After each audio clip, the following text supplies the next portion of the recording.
bom dia a todos, passando por aqui para a gente continuar o nosso projeto de falar de forma rápida, de forma não tão aprofundada sobre as questões de teoria do processo, né? E hoje vamos falar sobre a forma dos atos processuais, modo, tempo, lugar de realização dos atos processuais. Forma dos atos processuais, o que é isso? É o conjunto de aspectos externos do ato. A lei pode impor certas exigências quanto ao modo, quanto ao lugar e quanto ao tempo dos atos processuais, quanto ao tempo, lugar e forma para se realizar os atos processuais. De forma que, sem atender a essas exigências, estando, portanto, numa situação de desconformidade, esse ato ele poderá ser reputado como inexistente, inválido ou ineficaz, justamente de acordo com a escada pontiana, a que fiz referência no vídeo das invalidades processuais. Então aqui o que vamos analisar são os requisitos exteriores do ato processual. O CPC ele traz a liberdade das formas, sobretudo no que consiste a forma de realização desses atos processuais, ou seja, a liberdade de se adotar formas diversas dos atos processuais. E lá no artigo 188, ele fala assim: os atos e os termos processuais independem de forma determinada, salvo quando a lei expressamente a exigir, considerando-se válidos os que, realizados de outro modo, lhe preencham a finalidade essencial. Então, esse artigo 88 tem tudo a ver com o vídeo das invalidades processuais já por nós enfrentado, tá? Então, o que a gente tem aqui com relação à forma dos atos processuais, a gente tem que estar muito atento quanto à instrumentalidade das formas. E nessa sequência, eu preciso falar um pouquinho sobre prazo, tá? O que é prazo? O que é prazo? Todo mundo fala sobre prazo, né? Quem começa a estudar direito, né, já deve ter escutado falar que advogado não perde prazo, né? Que o prazo ele é essencial na profissão, na vida do advogado. O advogado está sempre correndo atrás de um prazo, né? Sempre, a vida toda, né? E o que é prazo? É a distância temporal entre dois atos estabelecidos em lei. O início e o término.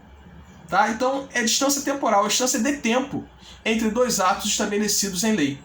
É a distância entre dois termos. É a distância entre dois termos. Termo a quo e termo ad quem. Termo a quo e termo ad quem. Tá? Então, prazo é essa distância temporal. É termo de início e termo final do prazo. Bom, existem prazos em relação aos quais você vai contar a distância máxima. E tem outros prazos que você vai contar a distância mínima. Prazos com distância máxima. A lei exige que os atos sejam realizados até um certo dia. O limite de realização do ato é um determinado dia. Se você não praticar um ato até um determinado dia, todos os demais atos praticados serão reputados como ineficazes. São chamados de prazos aceleratórios ou peremptórios, tá? Que visam, sobretudo, impulsionar o processo. O descumprimento desse prazo provoca a preclusão, que eu vou falar daqui a pouquinho o que é. Tá? O exemplo prático é o prazo para contestar de 15 dias, contados de uma audiência de conciliação. Designada audiência de conciliação, o réu ele é citado e ele toma conhecimento, ele é intimado de que se ele não apresentar, caso aquela audiência de conciliação não resulte num acordo, não resulte numa conciliação, ele terá o prazo de 15 dias contados daquela data da realização da audiência de conciliação para apresentar sua contestação. Não apresentando a contestação nesse prazo, ou apresentando posteriormente, ele será reputado revel. E os fatos narrados na petição inicial, na petição, portanto, proposta pelo autor, poderão ser reputados como verdadeiros. Então, um fato gravíssimo. o autor fazer determinadas afirmações e a possibilidade dessas afirmações serem reputadas como verdadeiras, embora o réu tenha apresentado a contestação após o seu prazo. Tá? Então, o prazo é algo importante na vida do profissional do direito. Bom, e existem os prazos mínimos em posição de um tempo de espera. É antecedência, justamente é antecedência. Você só pode praticar um determinado ato depois que ultrapassado a fase da antecedência. Tá? Então, você também tem esses prazos no processo civil, como o prazo para a realização da própria audiência de conciliação. O réu precisa ser citado para a audiência de conciliação com prazo mínimo de 15 dias. E essa audiência de conciliação, ela precisa ser designada com antecedência de pelo menos 20 dias. Ou seja, se o juiz designar para 30 dias, tá bom, porque o prazo mínimo ele foi respeitado. Se o réu for citado com antecedência de 20 dias, de 30 dias, está ótimo, porque o prazo mínimo foi respeitado. Tá? Muito bem. Preclusão. Que instituto é esse? Preclusão é o conceito da perda de uma faculdade processual. Quando ocorre a preclusão, se conclui que houve a perda da faculdade processual de se praticar um determinado ato. E essa preclusão ela ocorre em virtude do fato de que o ato não foi praticado no tempo correto, preclusão temporal, é o caso da contestação que eu falei, preclusão temporal. A preclusão ela pode ser consumativa. O que é a preclusão consumativa? O ato foi praticado. Os atos processuais eles não podem ser repetidos. Obviamente, você só vai repetir quando houver uma invalidade, quando houver absoluta necessidade da repetição daquele ato processual para sanar uma invalidade, para sanar uma impropriedade. Agora, praticado o ato processual, acabou, você não pode praticar novamente. Apresentou o recurso, você não pode apresentar um outro recurso, diverso daquele já apresentado por você naquela oportunidade. Então, a preclusão ela se refere à oportunidade processual. Se você não realizar, preclui. Se tem um prazo para praticar, você não praticou, há preclusão temporal.